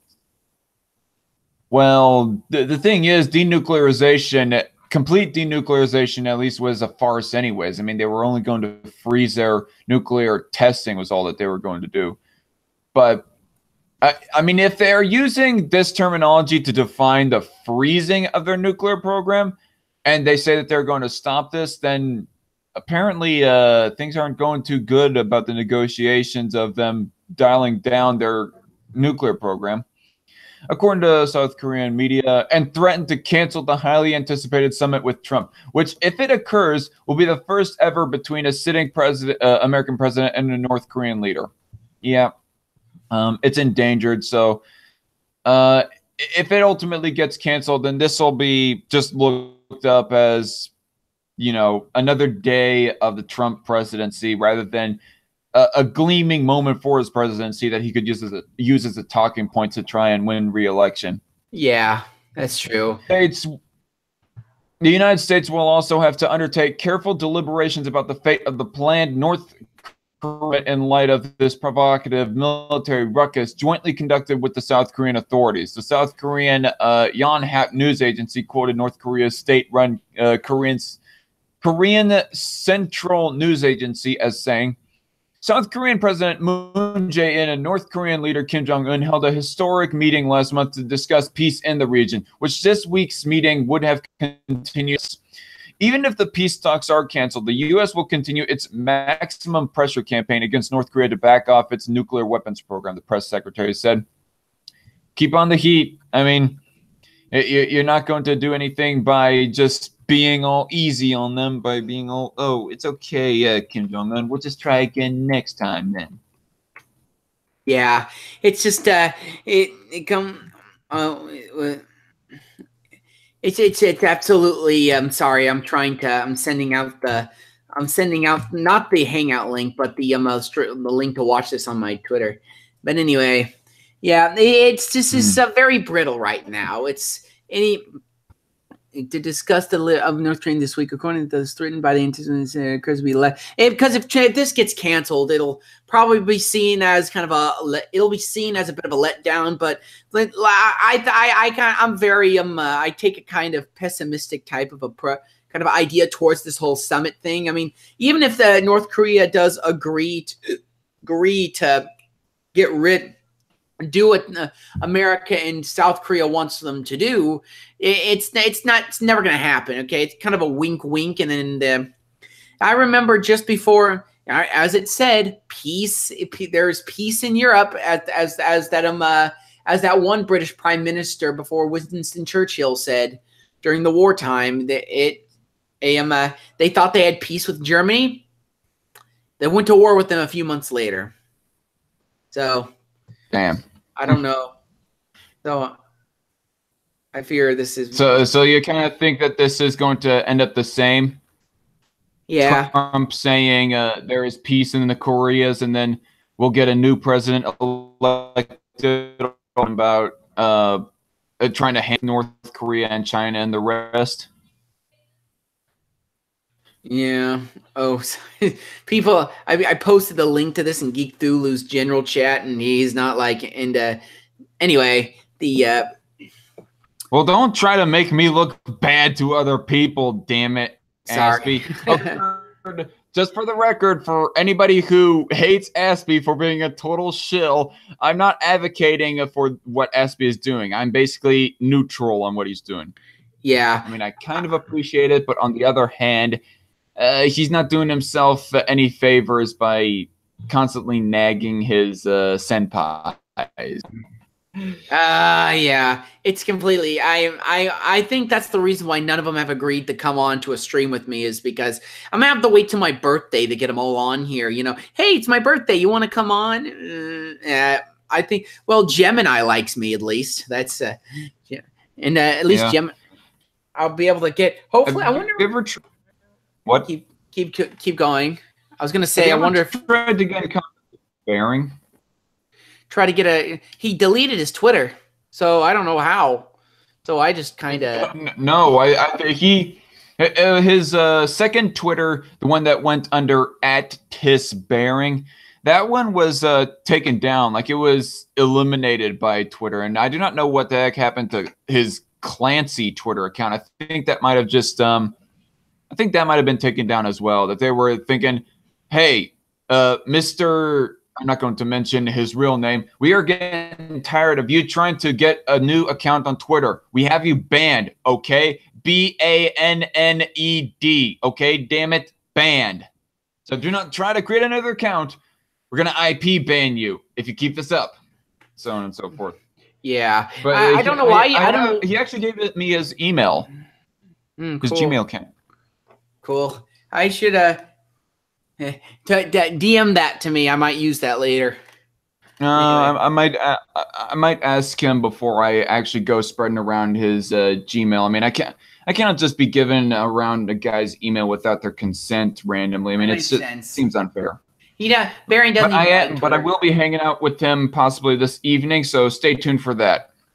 Oh, cool. All right. I mean, okay. The reason why I brought this up was because you were talking about the whole reason why people don't want to hang out with you is because you go constantly asking them. I didn't even ask Bearing if he wanted to come on a hangout stream. He's the one who brought it up first, actually. Really? I mean, just in the comments, in the comment section of one of my videos, it was talking about the possibility of war with Russia, and he goes commenting, I would not want to mess with Putin because he's a scary dude or something along those lines.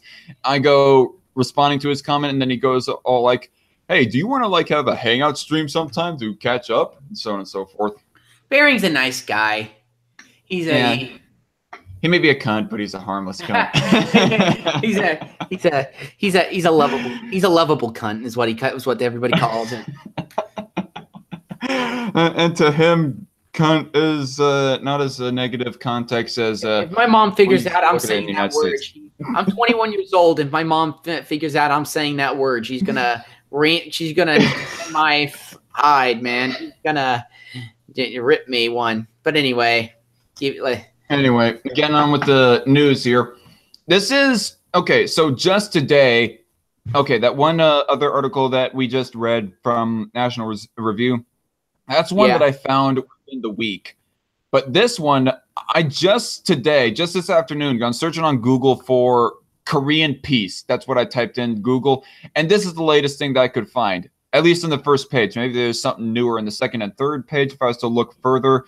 But this is the latest information, and just by going off of the title, I mean, it kind of looks like it's not going too well. Like this whole Korean peace might not happen after all. Fragile Korean peace in jeopardy as North Korea slams ignorant and incompetent South Korean government. Oh, okay. Yeah, this doesn't sound too good. This coming from the Daily Caller. North Korea hurled insults at the South Korean government Thursday, threatening to hold the peace process hostage indefinitely until its various demands are met. Ugh. Kim, you're getting a little bit cocky there. Unless the serious situation which led to the suspension of the North-South high-level talks is settled, it will never be easy to sit face-to-face again with the present regime of South Korea. Ri Son-gwan, a chairman of North Korea's Committee for the Peaceful Reunification, said in a statement carried by North Korea's state-run media. What's so funny about that? The way I pronounce that? Ri Son-gwan. Okay. Of course, the Aspie mating call. All right. The present South Korean authorities have been clearly proven to be an ignorant and incompetent group devoid of the elementary sense of the present situation. In addition to criticizing the latest iteration of the Max Thunder drills, a 2-week exercise involving numerous U.S. and South Korean air assets, Ri also slammed Seoul for allowing human scum to speak at the National Assembly, an apparent reference to Tae Yong-ho, a high-ranking... Okay, yeah, shut the fuck up, Aspie. What's with the Asians in their names? It's we've had Ri, we've had Ho, and now I'm just looking for him. I'm just looking for Dong somewhere. You know what I mean? Anyway. Okay, a high-ranking North Korean defector who is clearly despised by Pyongyang. Okay, so apparently South Korea is not doing themselves any good by or at least what I'm understanding from this paragraph. Okay, in addition to criticizing the latest iteration of the Max Thunder drills, a 2-week exercise involving numerous U.S. and South Korean air assets, Ri also slammed Seoul for allowing human scum to speak at the National Assembly, an apparent reference to Tae Yong-ho, a high-ranking North Korean defector who is clearly despised by Pyongyang. Okay, so yeah, they're housing a traitor. South Korea is not really doing themselves any favors. I mean, I kind of somewhat have to agree with North Korea. I mean, no, not agree with them, really. I mean, because for all I know, if I was to look into the history of Tae Yong-ho, I would probably think that he's justified for defecting. I mean, obviously, I mean, it's North Korea. Any defector to North Korea is justified. But I can understand their circumstance where they're all like, hey, you're housing a traitor to our nation. You done fucked up. Not anybody who's a traitor to North Korea is a good guy, in my opinion. Yeah, but try telling that to Kim, and you'll probably be castrated by one of his goons. Tae, who has been described as human scum by the regime, spoke at the National Assembly earlier this week, warning about the dangers of dealing with the Kim regime. In South Korea, there are people who are now petitioning the government to expel Tae and other defectors critical of the regime on the grounds that they are putting permanent peace on the peninsula in danger. Related, don't be fooled by Kim Jong-un's hugs and handshakes campaign, warns senior North Korean defector. Okay. Okay, so this is related. You know what? We're going to read this article right after this article because this piqued my attention, really. I mean, I think they're referring to the North Korean defector being Tae Yong-ho. Other North Korean media reports called attention to sanctions, the U.S. military alliance with South Korea, and the terminal high-altitude area missile defense system, potentially suggesting that North Korea might have additional demands as time goes on. What? You want them? Okay, so this is a defense system. Is North Korea seriously wanting their own enemies, their own adversaries to diminish their own defenses, to make themselves more vulnerable to North Korean attacks? Who the fuck do they think that they are talking to? Get fucked, North Korea. Get fucked. Fuck you. We're not going to like give you all of our cards to play with them. Like, sheesh. Okay, Ree's comments Thursday. Shut the fuck up, ASB. Shut up. Okay, so Ree, this is the North Korean spokesman who gone warning South Korea. Was commenting Thursday following a decision by Pyongyang to cancel talks with Seoul. North Korea also cast doubt over the future of President Donald Trump's June summit with Kim Jong-un in Singapore. The North criticized Trump for his claims that sanctions and pressure brought Kim to the negotiating table. Well, of course he did, because he's trying to play poker with the Western world. I mean, he obviously wants to look like a tough guy by saying, no, it was not brought to my knees by my adversary. Secretary of State Mike Pompeo. What? I wonder how long these people in North Korea need to starve before they finally go, hey, maybe this country is an absolute shithole and we need to take down this guy. I mean, the reason... Shithole, you're a racist! They've had so many famines, some of the stories you hear from North Koreans who managed to get out of North Korea so freaky and so bad that they actually stories of their internment camps. I mean, I think there are some stories of where that they had to like I don't know, kill their own family members in order to eat to survive. Like, it's real fucked up shit. Yeah, really. Like, sometimes they would they would also torture people. It was pretty brutal. Like, it would just somebody could almost arguably say it's, I don't know. I don't want to say that's worse than the German internment camps during the Holocaust, but it would pretty still similar. Be pretty similar. The difference between the Germans, the Germans are actually looking to kill the Jews.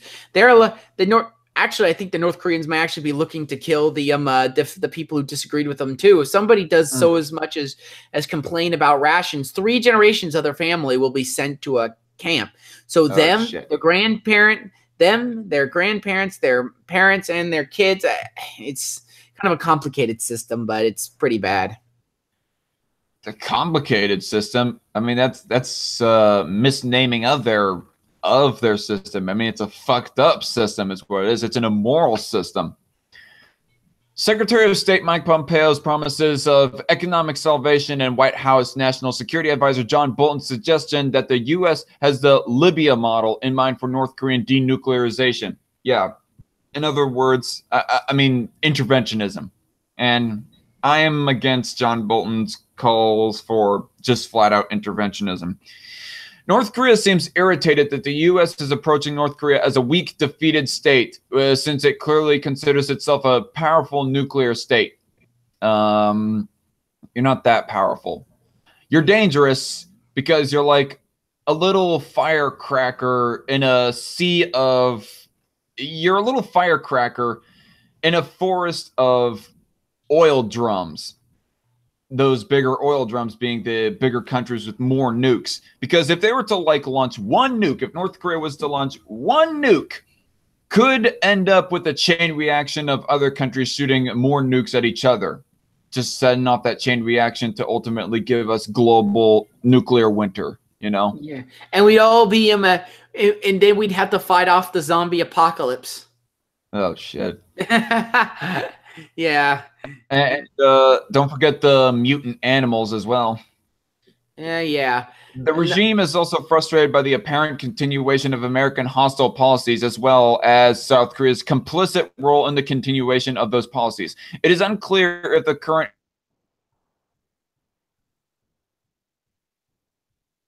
Hello?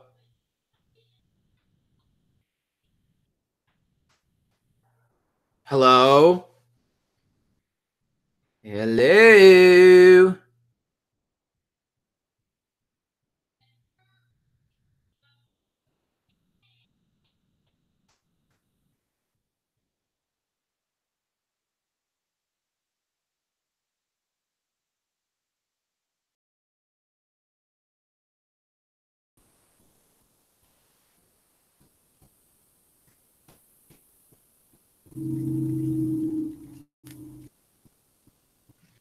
Sorry, you froze. You froze. Yeah, I noticed. Okay. Yeah, I was looking at my the video of this stream, and I was hearing nothing but you. But are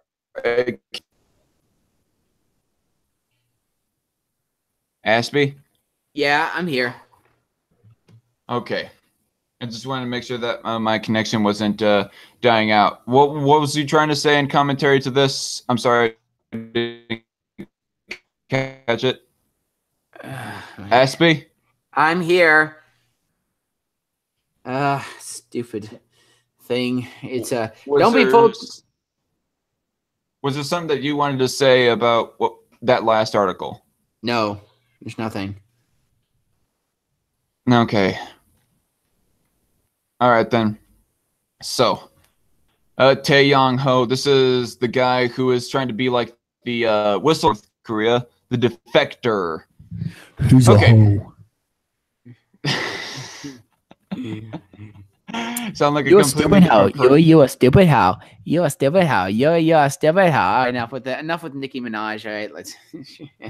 Oh, I thought you was trying to imitate a South Korea. I thought you was trying to imitate a Korean character from South Park or something. Oh, I was not trying to imitate the South Korean character. I can't do accents. Don't be fooled by Kim Jong-un's hugs and handshakes campaign, warns senior North Korean defector. All right. So, I mean, looking at this guy's message that I'm so far getting, I mean, if I was in Kim's position, I probably would be pissed at South Korea harboring a potential whistleblower of completely blowing up my plans to try and get cozy with the rest of the West to advance my nation, so on and so forth. Yeah, North Korean. Sorry, what? Yeah, he's finally. I got exposed. No. North Korean leader Kim Jong-un is trying hard to present himself as a friendly head of state rather than a brutal dictator with nuclear weapons. But while his charm offensive has worked on some, those who know the man are warning the world not to be fooled. Kim made his first state visit in March, traveling to Beijing, China, for a secret meeting with Chinese President Xi Jinping. The two leaders recently had another meeting in Dalian, where the two were seen strolling down the beach. The young despot met his South Korean counterpart at the inter-Korean border in late April. Kim and South Korean President Moon Jae-in shook hands as Kim entered South Korea for the first time. The two held private talks in a garden and even at one point hugged one another. Kim has also met Secretary of State Mike Pompeo twice, once in April and again in early May. In one picture from the most recent trip, the two can be seen laughing while shaking hands. Pompeo said his conversations with Kim were warm and good. He looks like here's the thing about sociopaths. A lot of the time, they look like very charming and charismatic people. They're very good at that, at presenting that facade. But I think Kim Jong-un may have dubious plans underneath. Adolf Hitler, I'm pretty sure if you go back to news articles at the time, they also said he was a very warm figure as well. Warm and agreeing figure. They can put on a good facade a lot of the time. Although I don't know why anybody would think that he does look like a warm and comforting figure. I mean, with that dirty Sanchez. Exactly. The North Korean leader has also sought to show signs of goodwill by toning down the bombastic rhetoric for which his country is known, returning 3 American prisoners arrested on questionable charges in dismantling the North's Punjai-ri, however you pronounce that, Punjai-ri. Shut up! Nuclear test site, a process which is already underway. One former senior North Korean official who knew Kim before he defected 2 years ago reminds the world that the young dictator is very hot-tempered, impulsive, and violent. Ex-North Korean diplomat Tae Yong-ho said in his new book, a memoir of his experiences, that he had high hopes when Kim took over, but those hopes were dashed by his brutality. After Kim had his uncle executed in 2013, more than 10,000 people were sent to prisons, mines, or into internal exile. Tae wrote the Chosun Ilbo reported Tuesday. Okay, so far it's looking like, Oh man, that picture though. He just looks dead inside. Look at that picture. Yeah, just look at him. He just looks like he looks so dead inside. He just looks like a robot. Oh man, not as robotic as Zuck at least. Yeah, Mark Zuckerberg. But yeah, it's so far looking as if Kim Jong-un is worse than his dad. For some, much worse. He's much crazier. Other high-ranking North Korean defectors have also described atrocities that occurred in the wake of Kim's murderous rise to power. My family and I were in disbelief after seeing senior officials I knew being killed with anti-aircraft guns and my kids' friends being locked up in prison camps. Ri Jong-ho, a former North Korean... Shut up! Ri Jong-ho, a former North Korean official, said in a 2017 interview related. North Korean official fled as Kim Jong-un purged hundreds by machine gun fire. We aren't going to read that because anyway, in his memoirs, Tae also described an incident in 2015 where Kim had the manager of a soft-shelled turtle farm executed because he found several dead turtles during his field inspection. The Daily North Korea, citing multiple sources in Pyongyang, first reported the incident 3 years ago, explaining that Kim rebuked everyone present and then had the farm manager executed by a firing squad. At the launch of his new book, Tae warned the world not to get swept up in Kim's aggressive charm offensive, which has dramatically swayed public opinion of him in South Korea and elsewhere. The defector has repeatedly stressed that Kim will never give up his nuclear arsenal, arguing that complete, verifiable, and irreversible denuclearization is not possible. Related to dismantling of North Korea's nuclear program, simply not possible, former North Korean official warns. President Donald Trump will meet Kim on June 12th in Singapore. Oh, will he now? I mean, he seems to be threatening to cancel those. The Trump administration is approaching talks with North Korea with a "we'll see what happens" attitude. We'll see what happens. Yeah, I mean, it does look like it'll be just, we'll take it as we come. Yeah. Anyway, I don't see this as being. I don't see this as going to be success. I don't see this as being successful. What? You're in your gloves, your headset too, and your glasses and everything. Cool. I don't see this as. I don't see this. The only thing I need is my pea coat. Yeah. Other than that, you'll be right set up to go. I think North Korea. That's my whole suspicion, is that North Korea is not really wanting peace. I mean, has any dictator who threatened the West with a war ever wanted peace? Well, no. They want North Korea. I don't know. I mean, one part of me thinks he's not stupid enough to do that, to go to war. But human beings, even with their intelligence, have made very illogical decisions. So you never know. Mm-hmm.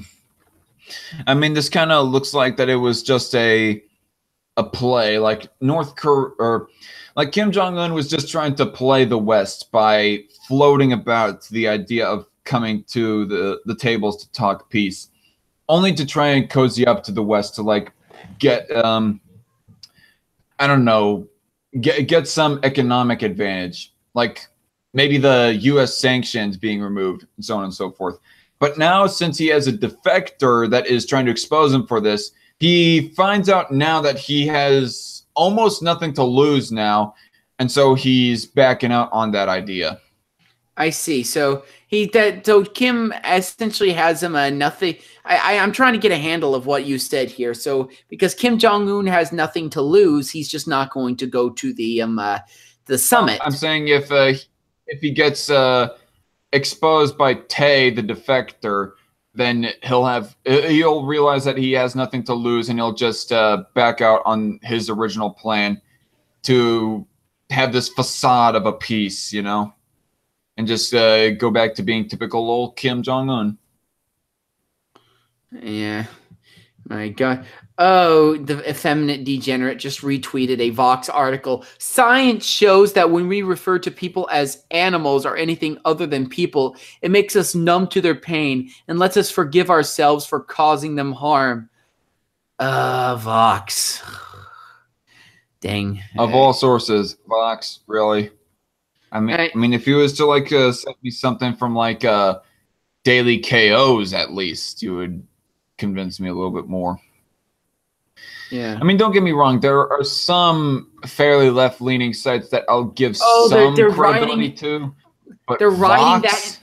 They're writing that in a response to Donald Trump calling MS-13 members, people who kill and rape and children and babies and children, animals. They are animals. I don't want to feel their pain. Okay, I don't want to feel the pain of a brutal MS-13 member who kills children and women. They are animals. Okay, that end of story. Okay, I'm not minded. I think I do not know if it's my end or your end, but you kind of cut out right there. I know, sorry. But anyway. Yeah, I mean, I got talking about this with Sir Conservatarian and the rest of the people he had on for his Humanity at its Dumbest podcast. And I thought it was ridiculous. It was just the mainstream progressives of the United States overreacting about some comment that some rather blunt comment that Trump thrown at a rather blunt and, quite frankly, immoral people, that being MS-13. Yeah, MS-13. I've seen them. They once killed. They call them people. I can't even call and you can call them animals because I have no problem with calling an MS-13 member an animal because while they may be in kind of reality human, they're acting very inhuman. If you want me to call you a human, act like one. Treat other people with respect and don't murder and rape like those people do. If you do that, you're an animal. Okay. Ugh. I mean, how about somebody posed this question to Lapis?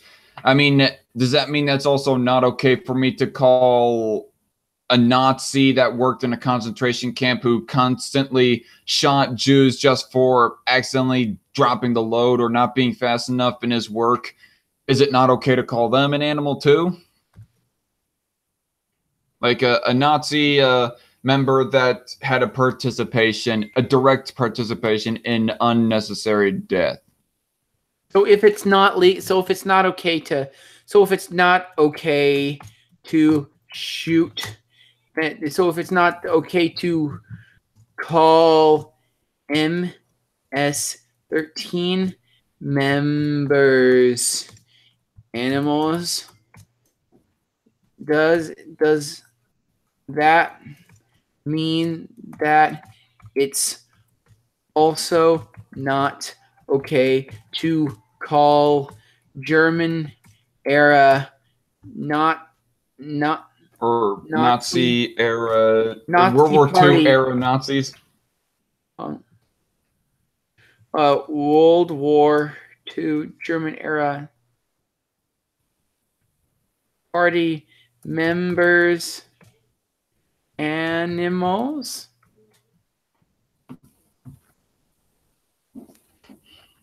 Yeah, that's I sent it. Okay. All right, I think I might want to go in a little while and go in a few minutes. It's yeah, I mean, I have no other articles queued up, although I'll probably save this article for the sources down below. I'll send are you on my Discord server? No, I'm not.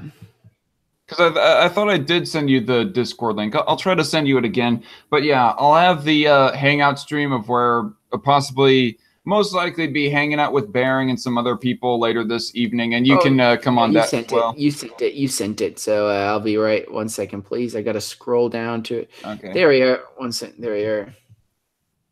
I remember my Discord. Remember that day? Remember when the old Naked Apes fans went in my Discord? Oh, that was disgusting. They were posting chicks with dicks. Worse than that, they were posting Sonic pornography. Sonic the Hedgehog, and not just Sonic either. There was, are you familiar with all the characters in Sonic? No, not completely. Well, there's Tails. Tails is his buddy. He's a fox who's with two tails. Who's about 8 years old. And then there's another female character in there who's named Cream, who's a rabbit, and she's 6 years old. And and one of them had sent a comic of them. I think you already explained this. I don't need the details omitted again on my stream. You can imagine they were sending me this crap on I just deleted the Discord because I didn't know everything that they sent me, so I just wanted to. I remember the first thing I did, I deleted the first general chat, but then they found the new one that I made and they flooded that one as well, and I just said I got to delete this Discord, and I did. Before somebody reports it for having illegal stuff in it, because I don't know if they sent me illegal stuff or not. Maybe they could have. I don't know. But I don't know. Ape fans are some of the most lewd of edgelords, aren't they? Yeah. No. Count Dankula. Go into Count Dankula's Discord. Those are the worst. Those are the worst. Those are the people who are. You go into his Discord. There's literally the first thing you see is a picture of this trap with like this massive dick. It's just gigantic of this naked chick with this naked transvestite with like a big. It's just, ugh. No thanks. No thanks. Yeah. Anyway, no thanks. I think I'm going to end the stream right now. I need to do dishes before I end up doing the Hangout Street later this evening. So, hey, SB, thanks for joining me to help comment on this when no one else would. Loudmouth, Conundrum, Sir Conservatarian, S-Man, thanks a lot for not joining along. They never show up, do they? Well, no, I mean, S-Man and Loudmouth, they showed up on last week's, but I thought Sir Conservatarian said that he was going to try to join today, and Conundrum said that he was supposedly interested in coming every now and then, but he hasn't come on yet. But he's a lefty, isn't he? What? Isn't he a bit of a lefty? Well, he was on a lefty stream, so. Well, I'm not so sure of what his beliefs are. It's hard to get an exact political compass. I mean, he's against the minimum wage. I mean, especially since fast food workers, for example, are going to be such lazy, unattentive pieces of shit. But he's for decriminalizing weed on the other hand. So the libertarian, essentially. Yeah, I mean, more or less, but at the same time, he's kind of arguing more for Lapis's side in the debate that S-Man had against her.